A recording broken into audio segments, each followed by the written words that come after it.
Russia has just been blindsided.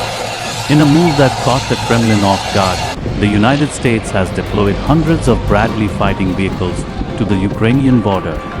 This sudden show of force, backed by logistical support and NATO coordination, has shifted the balance of power in Eastern Europe. What does this mean for the future of the Russia-Ukraine conflict? Stay with us. This is a story that will send shockwaves across the globe.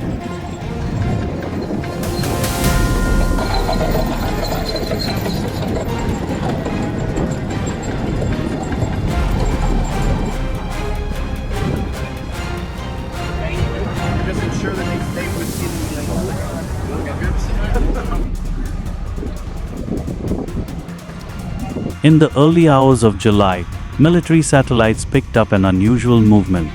Columns of M2 Bradley fighting vehicles were being offloaded at key NATO bases in Poland, Romania, and Slovakia. Within days, hundreds of these armored beasts were moving in tight formation toward Ukraine's western edge. Their destination: strategic forward operating bases designed to strengthen Ukraine's resistance and signal to Russia that the United States is no longer holding back.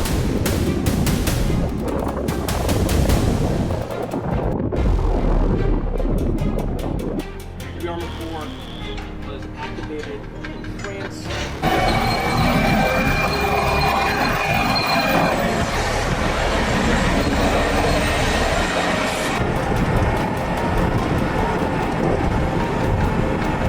The M2 Bradley fighting vehicle is no ordinary tank.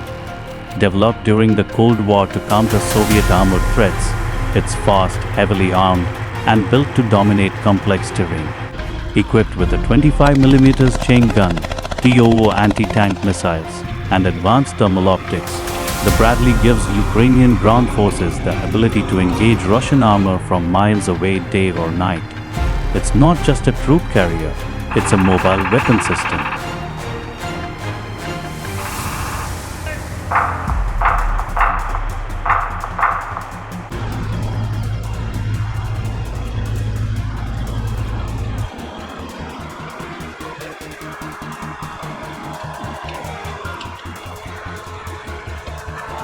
Moscow's response was immediate. Russian state media labeled the deployment as provocative and escalatory.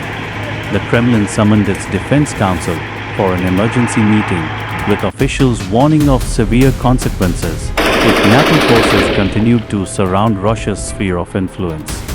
But what shocked analysts wasn't just the words, it was the visible concern on the faces of Russian generals. The Bradley deployment isn't just symbolic, it's tactical.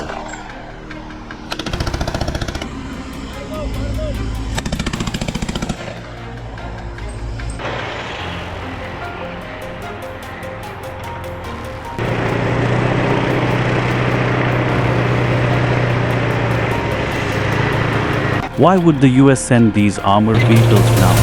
Sources close to NATO command say recent intelligence reports indicated that Russia was planning a renewed offensive on Ukraine's eastern and southern fronts. The Bradleys are meant to block and blunt this advance. By establishing a heavily armed buffer near the border, the US and its allies are betting on deterrence rather than direct engagement. But the line between support and involvement is growing dangerously thin.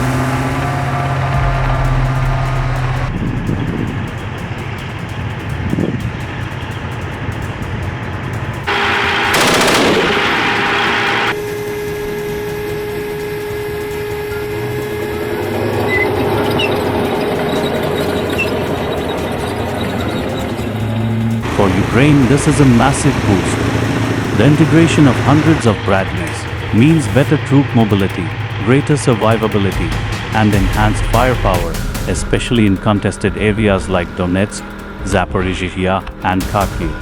Ukrainian commanders have already begun joint training drills, adapting NATO tactics to local terrain. The goal is simple: stop Russia's advance, take back occupied territories, and build a path to long-term defense autonomy.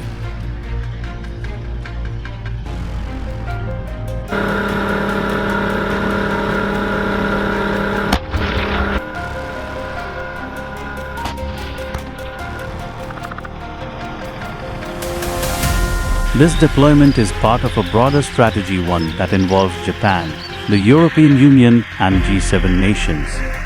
Just days before the Bradleys were moved, Japan and the US jointly announced an $11.8 billion support package for Ukraine. The message is clear. The West is uniting militarily, economically, and diplomatically to isolate Russia and support Kiev.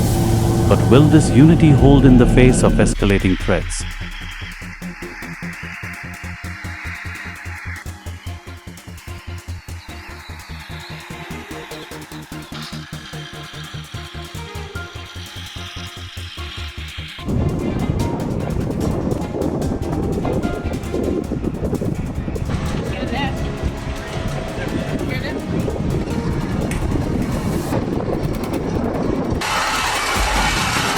The world is now watching Eastern Europe like never before.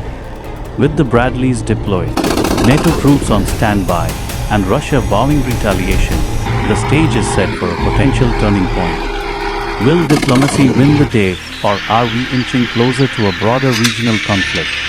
Analysts warn, a single miscalculation could ignite something far more dangerous than anything we've seen since the Cold War.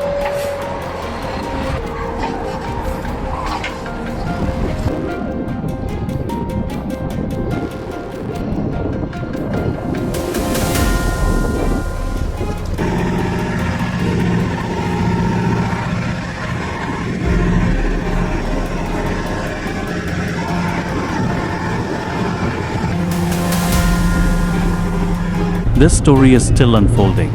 The Bradley deployment may be the beginning of a new chapter in the Ukraine war, one that tests alliances, redraws borders, and reshapes the future of global security.